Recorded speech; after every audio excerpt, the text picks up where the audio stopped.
오늘 우리에게 주시는 말씀은 누가복음 8장 40절로부터 48절의 말씀입니다. 누가복음 8장 40절로부터 48절의 말씀, 우리 한 절씩 한 절씩 교독하시겠습니다.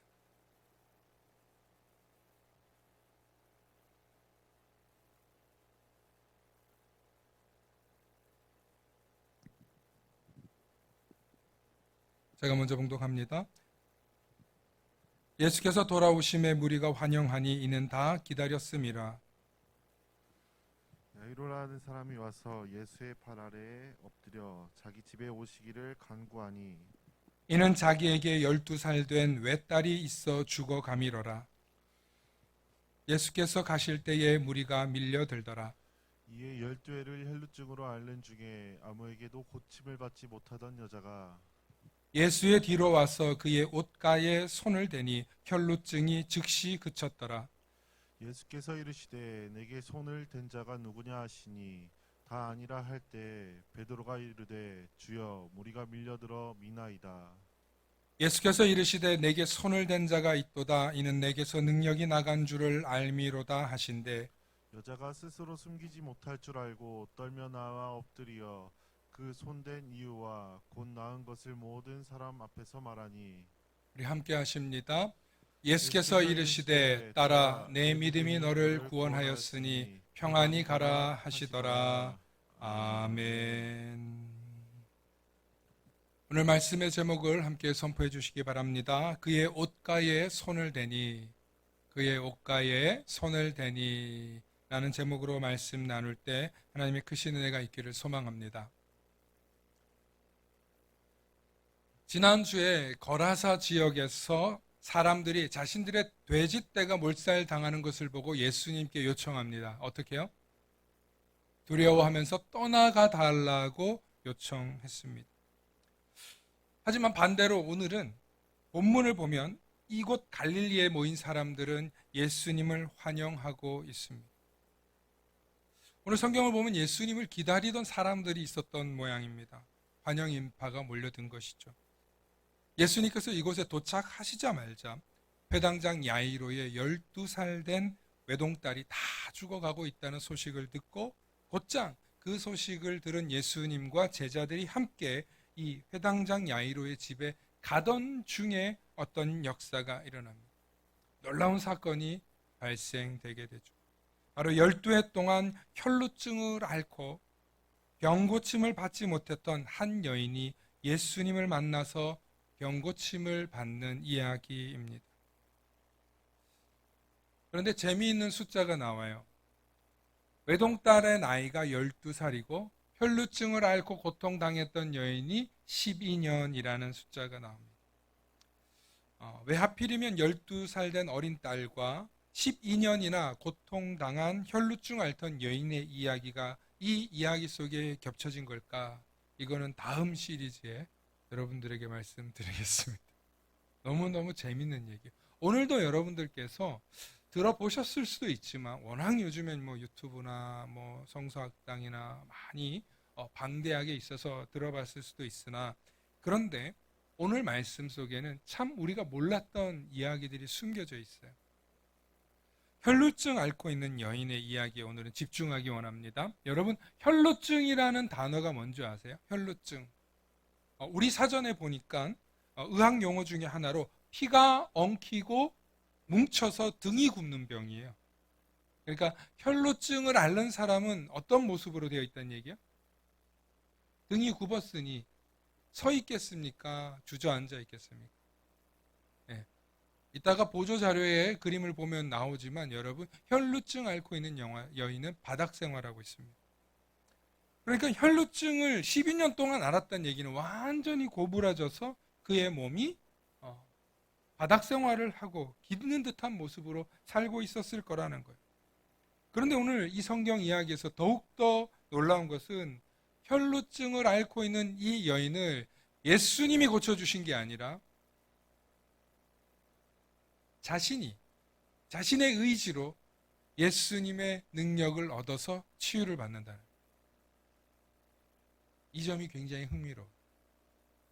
지금 예수님께서는 회당장 야이로의 딸을 고쳐주시고자 가는 중이에요. 그런데 예수님의 옷자락을 만짐으로 인해서 고침을 받았다는 거예요. 예수님의 옷자락만 만져도, 우리가 그런 찬양, 주의 옷자락 만지며 할 때 그 옷자락인데, 여기서 우리가 주목해야 될 게 이 옷자락만 손댔는데도 병고침을 받았다는 이야기 속에 숨겨진 이야기가 있다는 거예요. 오늘 44절 말씀 우리 보겠습니다. 함께 다시 한번 봅니다. 함께 읽습니다. 시작. 예수의 뒤로 와서 그의 옷가에 손을 대니 혈루증이 즉시 그쳤더라. 예수님 뒤로 와서, 기어서, 이제 예수님과 뭐 뛰어서 갈 수는 없었을 거고, 기어서 예수님이 지금 여기 지나가시니까 기어서 예수님의 옷을 잡는 모습이 나옵니다. 우리 보조 자료로 좀 잠깐 볼까요? 화면으로 제가 사진을 준비했어요. 지금 보시는 장면 가운데 지금 입고 있는 건데, 이렇게 이런 부분들, 이거를 찌찌뜨라고 해요. 찌찌뜨. 이거를 옷술이라고 해요. 예, 히브리어로. 그리고 팔에 이렇게 감고 있는 거, 팔에 이렇게 감고 있는 거, 머리에 쓰고 있는 거, 이런 부분들이 있는데, 이게 지금도 유대인들은 하고 있어요. 굉장히 신앙이 뜨거운 사람들이요. 다음 사진 잠깐 보겠습니다. 예, 요즘 보조로 설명이 되어 있죠. 이 그림이 좀 잘못됐어요. 사실은 예수님이 뒤로 돌아 있는 모습이 돼야 제일 맞는 거예요. 그죠? 오늘 성경에 보면 구부러져서 예수님을 잡고 있는 장면인데, 바로 잡고 있는 이게 뭐냐면 찌찌뜨예요. 찌찌뜨. 이게 옷술이라는 건데, 이 옷술이 어떤 사람들이 하는 거냐면 신앙이 깊고 나 열심히 믿음의 생활을 하는 사람들이 저게 만들어져요. 그럼 이 옷술을 뭘로 만드냐면, 원래는 청색, 파란색으로 나와요. 이게 달팽이 피로 만들었대요. 굉장히 귀한 걸 거 아니에요. 이 옷술이. 이 옷술을 달고 있고, 지금 그림에서 보시면 어디로 돌려야 돼요? 지금 이 테필린이라고 하는, 아까 말씀드린 쉐마 상자와 끈이에요. 이 머리에 쓰고 있는 이것도 테필린 쉐마 상자예요. 여기 있는 거. 이 테필린이 뭐냐면 말씀, 율법의 아주 중요한 요절들만 담겨 있는 거, 아주 깨알 같은 글씨로 돼. 거의 율법 책이 들어있다고 보시면 돼요. 그리고 지금 보시는 이 키파가 뭐냐면 모자예요. 여기 위에 모자고, 그리고 그 밑에가 달리트, 기도포예요. 지금 이 달리트 아래로 붙어 있는 이게 바로 찌찌뜨 옷술이라는 거예요. 그러니까 이 옷술은 어떤 사람들이 했냐면, 굉장히 랍비가 되기를 원하거나 랍비거나, 아니면 신앙이 굉장히 깊고 율법을 거의 다 외워서 가르쳐 줄 수 있을 정도의 수준 있는 사람들, 혹은 율법 랍비가 되려고 공부하는 학생들이 이런 걸 입는다는 거예요. 그러니까 나는 유대교 경전에 대해서 통달했을 뿐만 아니라 내 신앙은 보통 아니다는 사람들이 들고 다니는. 그러니까 예수님도 당시에 굉장히 유대인이셨고 굉장히 신앙이 있는 분이고 랍비시니까 이 옷을 입으셨다는 거죠. 오늘 44절에 말한 이 옷가라는 단어가 바로 찌찌뜨예요. 그래서 예수님의 그 옷술을 이 여인이 잡았다는 거예요. 그러니까 그냥 옷도 아니고, 그냥 우리가 알고 있는 이런 옷이 아니고 어떤 거예요? 옷 끝에 있는 그 옷술. 저 밑에 바지 쪽에도 그 옷술이 있어요. 그래서 그걸 예수님께서 이 옷술을 길게 늘어뜨린 이 바리새인들을 예수님이 뭐라고 해요? 겸손해라 이거죠. 너무 길게 하지 말고 적당히 해야 되는 거예요. 그래서 오늘 그림에도 예수님도 되게 짧게 돼 있는 거예요. 바지 가랭이 밑에 보면은. 지금 이 옷술을 이 여인이 잡을 수 있었던 거예요. 왜? 그 옷술에는 권위가 있다라고 믿었기 때문에. 그래서 이 옷술을 잡아서 이 여인이 치료를 받았는데, 문제는 뭐냐면 이 찌찌뜨는 자기 가족들이나 친족이 아니면 만지면 안 돼요. 우리 옛말에 이런 말 있잖아요. 뭐 하면 못 한다고? 부정 탄다고 하는 그런 말 있잖아요. 그러니까 이거 함부로 만져서 안 되는 정도가 아니라 율법에 나와 있어요.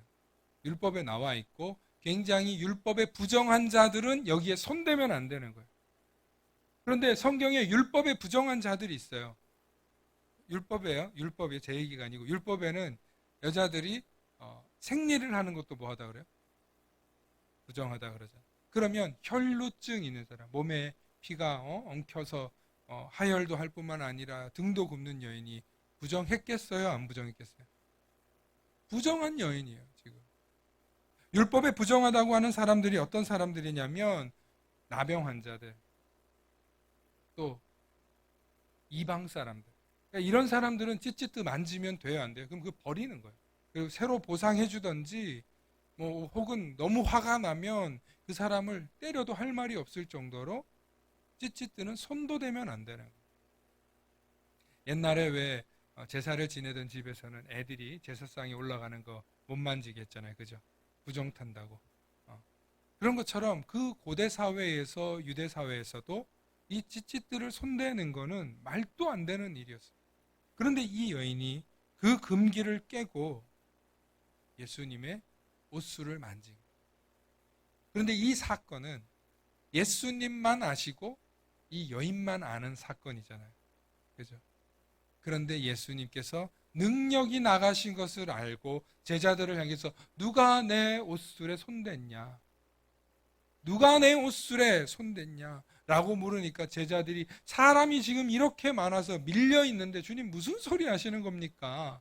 하고 제자들은 전혀 언감생심 생각도 못하고 있는 장면이었어요. 그런데 이 예수님과 여인만 알고 있는 이 사건이었잖아요. 그런데 예수님께서 가지 않으시고 누가 내 옷술에 손댔냐고 한 번 더, 두 번이나 물으니까 이 여인이 두려워하게 되더라는 거예요. 근데 오늘 우리가 성경을 보면서 정말 중요한 건 이 여인이 왜 문제가 됐고 예수님이 멈춰 섰냐면 이 여인이 예수님의 기적을 훔쳤기 때문에 예수님의 능력을 이 여인이 훔쳤기 때문에 오늘 우리는 그냥 이 여인이 정말 뭐 지나가다 옷 잡아서 얻어 걸려서 나은 게 아니라 지금 금기시 하는 걸 깨트리면서까지 만졌어요. 그리고 율법에서 부정한 자라고 하는 사람이 만졌어요. 그리고 그녀는 저걸 만지면 내가 나을 수도 있겠다라는 간절하지만 그러나 예수님께 묻고 한 게 아니라 묻지 않고 했으니 그건 뭐예요? 훔친 거죠. 그러니까 이 여인은 너무 간절한 마음으로 예수님의 기적이라도 훔쳐서 낫고자 하는 그런 마음이 있었던 거예요. 오늘 예수님께서 이 이야기를 가지고 멈춰 세워서 많은 사람들 앞에 다 들리게 하시는 거예요. 예수님 왜 그러셨을까? 바로 이 여인이 내 능력을 훔쳤기 때문에. 실제로 이 이야기가 많은 후대에 걸쳐서 내려갈 때요. 성화가 그려지는데 그 성화의 제목이 예수님의 능력을 훔친 여인이라는 성화가 있어요. 터키에 가면. 실제로 그 그림이 있어요. 얼마나 제목이 멋져요. 그러나 잘 생각해 보면 이 여인은 얼마나 답답했겠습니까? 12년 동안 점점 내 몸은 구부러지고 더 이상 살 수도 없을 것 같고 너무 고통스러운데 예수님의 기적이라도 예수님의 능력이라도 훔쳐서 낫고 싶었지 않겠습니까?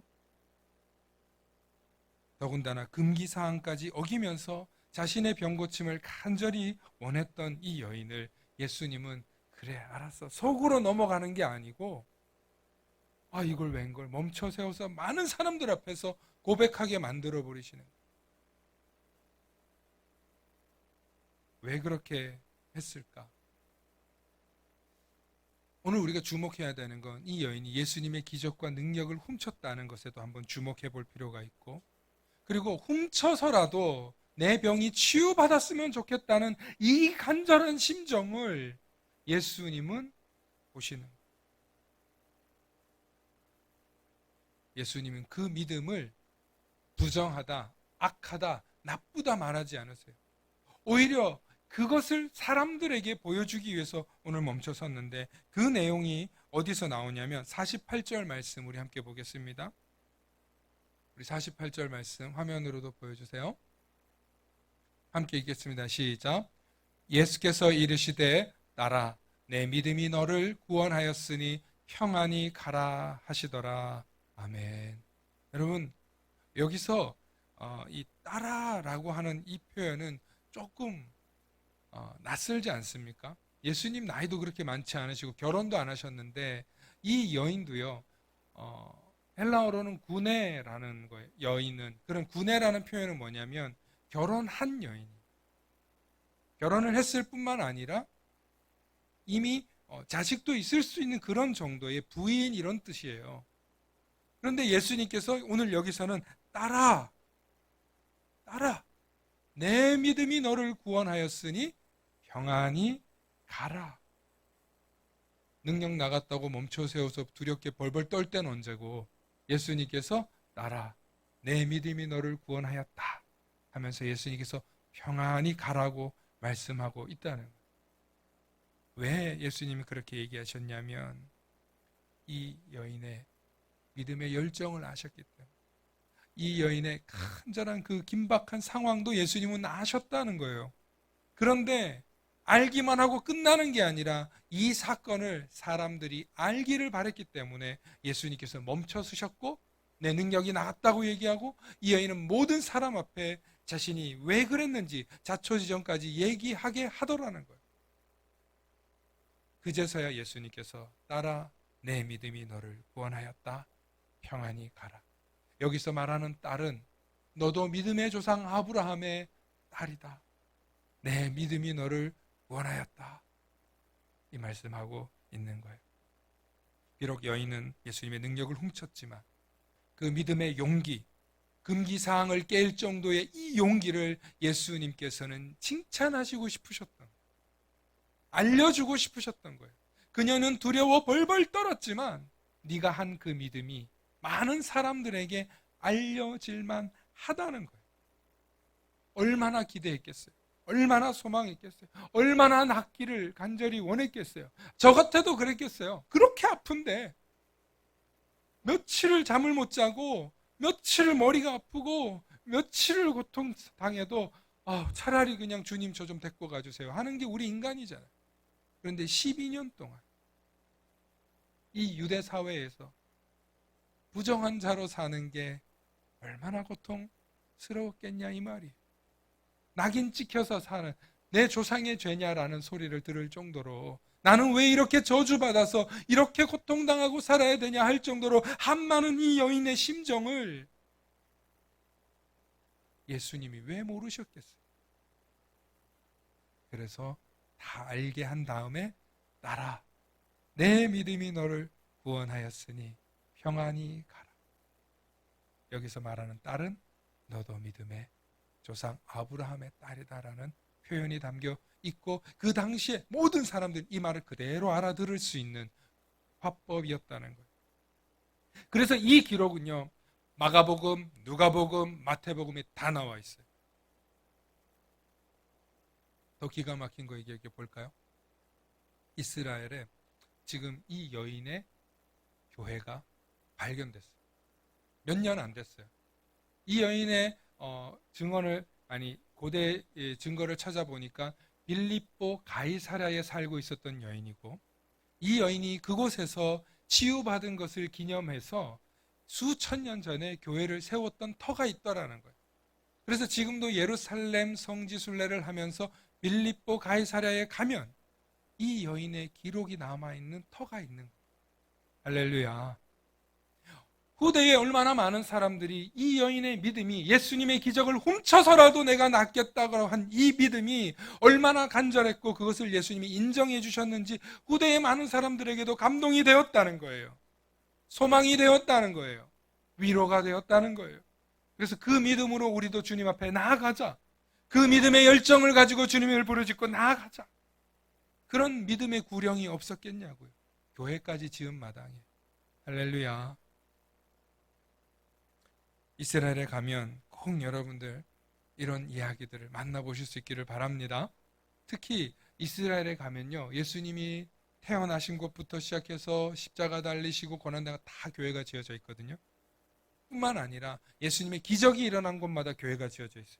너무너무 기념할 만하잖아요. 특히 중세 가톨릭 시대에는 너무 믿음들이 뜨거울 때 아니에요. 예수님의 흔적, 기록이 남는 건 다 세우는 거예요. 그렇게 많은 것들이 세워졌는데 이 비잔틴 문화, 나중에 이슬람 때문에 무너지고 깨지고 사라졌는데 지금은 터만 있는데 그걸 발굴하는데 이스라엘이 수십 년 걸려요. 수십 년. 근데 발굴해보면 켰다 그러면 유적인, 켰다 그러면. 그만큼 예수님의 이야기는 팩트다? 아니다? 팩트라는 거예요. 그래서 이스라엘 가잖아요. 그러면 그 땅이 믿음 없는 사람들 눈에는 관광지로밖에 안 보여요. 그런데 예수님의 스토리를 아는 사람들은 굽이굽이마다 앉아서 울고 있어요. 여인들이. 특히 이 성전에 대한 이야기들을 아는 사람들은요. 그렇게 울어요. 예수님의 그 고난당한 장면들 속에서 그렇게 울어요. 그때 제가 많이 회개했어요. 나는 예수님의 터에 대해서, 예수님의 흔적에 대한 거에 대해서 너무 머리로만 알았구나. 다음에 내가 또 가면 정말 깊이 있게 그곳 한 자국 한 자국 한 자국 정말 발걸음마다 정말 주님의 터를 정말 이렇게 느끼고 오고 싶다. 그런 생각을 한 적이 있습니다. 사랑하는 성도 여러분, 오늘 12년 동안 혈루병 당한 이 여인의 믿음, 훔쳐서라도 은혜를 받고 싶다. 훔쳐서라도 치유받고 싶다. 예수님의 능력, 그 옷술에 그 권위에 있을 거라고 믿고 간절한 심정으로 그 능력을 훔치겠다는 그 믿음조차도 주님은 어떻게 해요? 칭찬하신다는 거예요. 오늘 저와 여러분들에게 깨달을 수 있는 은혜를 주신다는 거예요. 그럼 우리는 어떻게 해야 될까요? 내 삶에도, 우리 삶에도 뭐가 있어야 돼요? 기적을 훔쳐서라도 가지셔야죠. 할렐루야. 나랩사 기적은 훔쳐서라도 가지고 오자. 할렐루야. 아멘. 오늘 이 여인의 믿음과 같은 자세로 훔치라는 거죠. 남의 거 훔치지 말고. 저는 오늘 이 말씀을 들으면서 우리가 어떻게 궁극적으로 깨닫고 우리 삶에 어떻게 적용하면 될까를 생각하면서 내 삶의 기적이 과연 일어나고 있는가 한번 여러분들에게 여쭤보고 싶어요. 다시 기적이라는 단어는요, 우리의 상식을 벗어난 일들을 말하는 거예요. 기적이란 말이 그런 거예요. 우리의 상식을 벗어난 일들을 기적이라고 말하더라고요. 그렇다면 우리 그리스도인들은 이미 기적을 살고 있는 줄로 믿으시길 바랍니다. 왜 그러냐면 우리는 우리의 상식을 벗어난 이야기가 가득한 이 성경을 믿잖아요. 네? 우리의 상식을 벗어난 이야기로 가득한 이 성경을 믿고 그 성경 속에 있는 예수 그리스도가 우리의 죄를 구원해 주실 거라는 걸 믿고 그분이 나의 구원자라는 것을 믿고 있으니 우리 그리스도인들은 날마다 뭘 믿는 사람들이에요? 기적을 믿고 있고 기적을 살고 있는 거예요. 할렐루야. 세상 사람들의 상식으로는 이해가 안 되는 걸 우리는 믿고 있어요. 그걸 믿어진다는 게 기적 아니겠어요? 오늘 황정희 권사님이 수십 년 전에 죽었어야 되는데 하나님의 기적으로 살아있는데 그걸 매일매일 삶으로 경험하고 있는데 기적인 줄 모르잖아요. 오정숙 권사님이 확 죽어볼라 그랬는데 하나님께서 살리셔서 그 큰 짐을 다 갚게 하시고 가정까지 다 살려서 지금 일으키고 기적을 살고 있는 거 아니에요.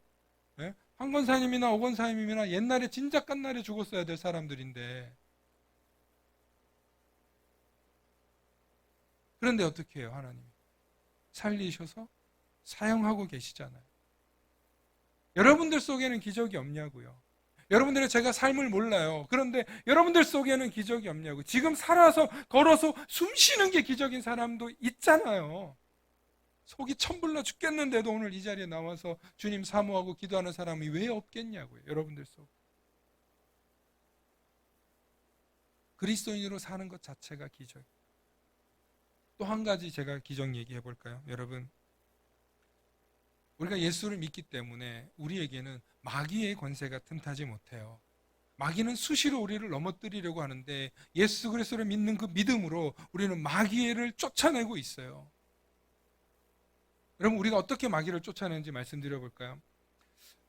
대부분의 사람들이 미디어를 굉장히 좋아해요. 특히 우리 아이들도요, 미디어를 주잖아요. 이 태블릿이나 핸드폰이나 주잖아요. 그러면 애들이 부모고 친구고 사람이고 다 필요 없어요.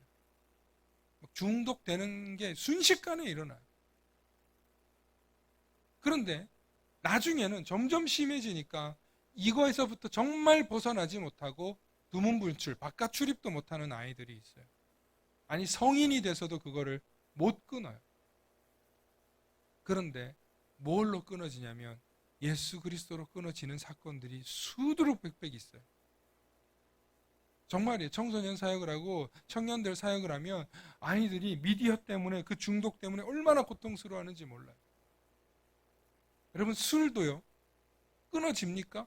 못 끊는 사람은요 평생 못 끊어요. 담배도 마찬가지예요. 그 정말 아파트에서 이렇게 들어가다 보면 사람들이 그거 피려고 그 추운 날 슬리퍼 신고 나와가지고 얼마나 정말 그 노력이 가상한지 몰라요. 그 정말 저는 냄새 때문에 화가 확 나다가도 아이고 주 노력이 가상하다. 그러고 그냥 넘어가는데 너무 불쌍하지 않아요? 그거 끊고 싶은데 못 끊어요. 여러분 술만 그렇고 담배만 그렇습니까? 마약은요. 성 중독은요. 미디어 중독은요. 여러분 드라마 중독은 없습니까? 보면요. 드라마 중독도 상당해요. 우리 애엄마들 보면은 정말 드라마 시간 때문에 애를 핸드폰을 주고 드라마 그거 맞춰서 보려고 모든 일정을 다 뒤로 하고 목사님 오늘 예배도 좀 빨리 끝내주세요. 지금 드라마 마지막 회 오늘 한다고 막 그럴 때가 있어요. 아이고 제가 뭐 안 들어서 하는 소리가 아니에요. 차량 운행을 하고 가는데 제가 시골에서 전도사 할 때요. 빨리 가야 된다고 지금 드라마 오늘 마지막으로 왔다 장보리 한다고. 대단한 인기였어요. 진짜. 여러분 그것도 다 중독이에요. 문제는 뭐냐면 이 중독 때문에 뭘 잊어버리냐는 거예요. 하나님의 은혜를 잊어버린다는 거예요. 예수 그리스도의 그 십자가를 잊어버린다는 거예요.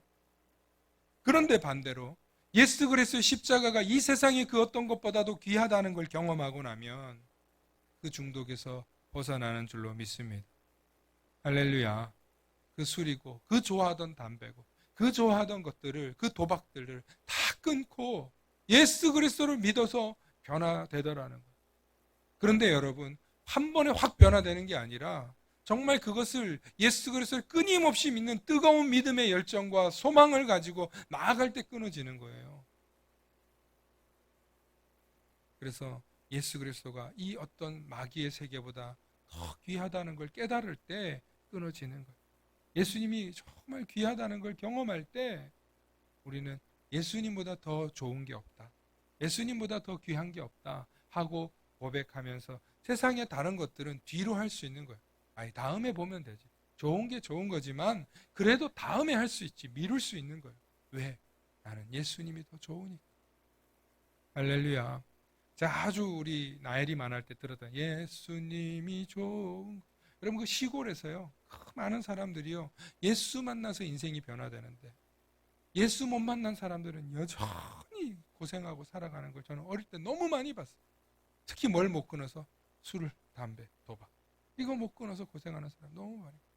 근데 예수님 만나니까 그 사람들이 술 끊고 담배 끊고 교회 와가지고 집사 되고 장로 되고 얼마나 품위 있고 고급진 삶을 살게 되는지 몰라요. 시골에는 이 편차가 굉장히 심하잖아요. 예전에. 두 번째는요. 여러분 예수 믿고 우리가 정말로 놀라운 기적이 또 뭐가 있냐면 우리의 마음이 변한다는 거예요. 예수 믿고 예배 드릴 때요. 여러분 예배 드리기 전에 여러분들 마음이 어떤 상태였는지 물어보고 싶어요. 예배 드리기 전에 여러분들이 어떤 자세로 오늘 왔는지 몰라요. 근데 예배 드리고 있을 때 점점 마음이 바뀌어요. 은혜가 생겨요. 소망이 생겨요. 성령의 역사가 일어나는 거예요. 말씀이 믿어지는 거예요. 소망이 생기는 거예요. 용기가 생기는 거예요. 전에는 못했던 일인데 이제는 할 수 있다는 마음으로 바뀌는 거예요. 전에는 부정적이었는데 이제는 주님이 도우시면 해낼 수 있다는 믿음으로 긍정적으로 바뀌는 거예요. 여러분 왜 그렇습니까? 예배를 드릴 때 성령의 감화가 일어나는 거예요. 예수 그리스도가 믿어지는 거예요. 예수님 때문에 내 마음이 변화되는 거예요. 그래서 우리는 뭘 하는 거예요? 예배 드려야 되는 거예요. 예배 생활 계속 해야 되는 거예요. 말씀 사모하고 주님 붙잡고 나아가면 변화되는 거예요. 그런데 여러분 예배 안 드리고 그냥 세상을 살아가는 사람은요. 미운 놈 더 미워지고 싫은 놈 더 싫어지고 원망하던 입술 더 원망하는 입술로 가는 거예요. 그런 사람이 어떻게 세상을 변화시키고 세상을 사랑하고 세상을 품어줄 수 있는 사람으로 변화될 수 있겠냐 이 말이에요. 예배드리고 마음이 변화되니까 변화되더라는 거예요. 할렐루야. 마음이 변화되는 거 기적 중에 기적입니다. 정말이에요. 사람의 마음이 바뀐다는 거 놀라운 기적이에요. 그런데 우리 예수 믿는 사람들 그걸 매주 경험하잖아요. 매 예배 시간대마다 경험하잖아요. 이제는 못한다, 이제는 안 된다 라고 생각했던 사람들이 예배를 드리고 나면 예수 그리스도의 은혜가, 예수 그리스도의 사랑이, 성령님의 충만함이 나를 변화시켜 주시는 거예요. 성령이 내가 고립되었던 내 마음을, 외로웠던 내 마음을, 불가능했던 내 마음을 바꿔주시는 거예요. 예배 시간에, 말씀 시간에, 성령이 함께 하시는 시간에 우리를 바꿔주시는 거예요. 얼마나 은혜예요. 오늘 여러분들은 마음의 변화가 일어나는 줄로 확신합니다. 왜 안 그렇겠어요? 12년 동안 혈두병 앓던 여인이 기적으로 훔쳤다는 소리를 들었는데 오늘 나도 집에 가서 훔칠 기세를 지금 하고 아까 눈이 다 커지시다. 할렐루야. 마지막으로 여러분, 성령님은, 그런데 우리는 끊임없이 이 예배를 통해서, 말씀을 통해서 성령의 충만함을 입어야 돼요. 이 성령의 충만함이 입어져야 우리의 마음이 긍정적이고 건전하고 새롭고 은혜로 충만해질 수 있어요. 그런데 이 성령 충만함은 무엇으로 채워지냐면 우리의 믿음과 열정을 재료로 삼더라는 거예요. 우리 화면으로 다시 한번 보여주세요. 우리 다시 한번 읽어봅니다. 시작. 성령님은 열정과 믿음을 기적의 재료로 삼으신다. 오늘 제가 여러분들에게 말씀의 포인트로 드리고 싶은 거는, 우리가 기적도 훔치고 싶잖아요. 기적도 이루고 싶잖아요. 기적을 경험하고 예수 그리스도의 능력을 보고 싶잖아요. 그렇다면 여러분, 우리의 열정과 믿음으로 기적의 재료를 삼으시는 성령님을 기대하시기 바랍니다. 많은 목사님들이 만나교회를 놓고요, 기적의 교회라고 말해요. 여러분들이 봐도 좀 의심스럽잖아요. 도대체 저 교회가 정말 처음 오시는 분들마다 하는 얘기인데 저 교회가 어떻게 저 숫자로 교회가 세워졌지? 네. 정말 많은 목사님들과 많은 교회들이 힘을 합쳤고 지금도 계속 운영되어져 간다는 거에 많은 목사님들이 여전히 기적의 교회라고 해요. 어떻게 이 작은 교회에서 헌금이 그만큼 나오고 운영이 유지가 되는지 기가 막히다는 거예요. 누가 했어요? 제가 했죠. 누가 했어요? 내가 했지. 라고 말하고 싶은데 누가 하셨어요? 하나님이 하고 계시는 거예요. 제가 이 이야기를 여러분들하고 나누려고 그러면 여러분 일주일 동안 부흥회에도 끝이 없어요. 그냥 질리게 귀에 들려요. 우리 권사님들도 많이 들으셨지만 지금도 계속 보고 있는 여러분들이 증인이지 않습니까? 여러분, 기적은요, 앞서 말씀드려요, 믿음의 열정, 기도와 간구, 여러분 그걸로 이루어지는 거예요. 여러분, 만나교회가 세워졌던 걸 다시 말씀드릴게요.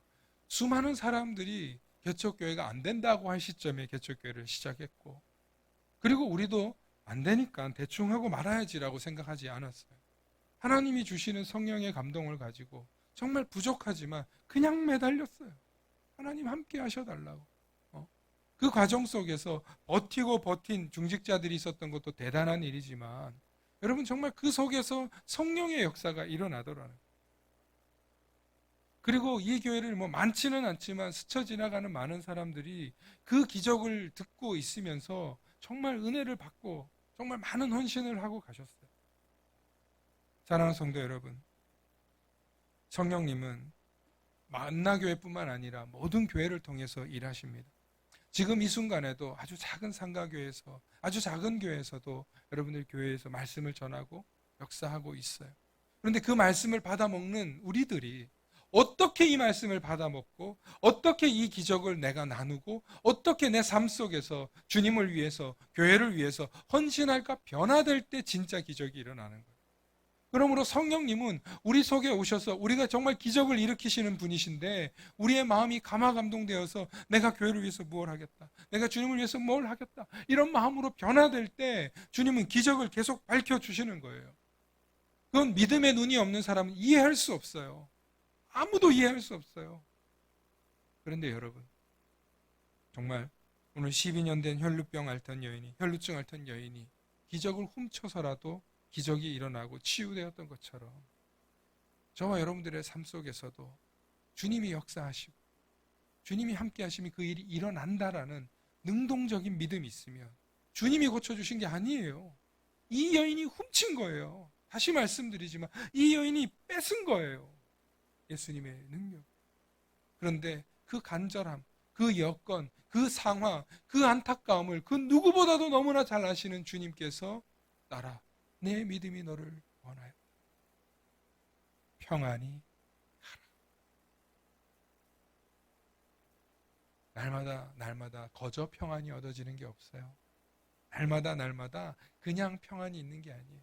우리 주님이 우리에게 평안을 말씀해 주실 때 평안이 있는 거예요. 여러분, 세상에서 주는 풍요, 편리, 물질, 이게 우리에게 편리는 줄 수 있어요. 우리에게 안정은 줄 수 있어요. 그런데 평안은 주지 못해요. 평안은 주님이 주시는 거예요. 주님이 우리 속에 우리의 죄가 사해졌다.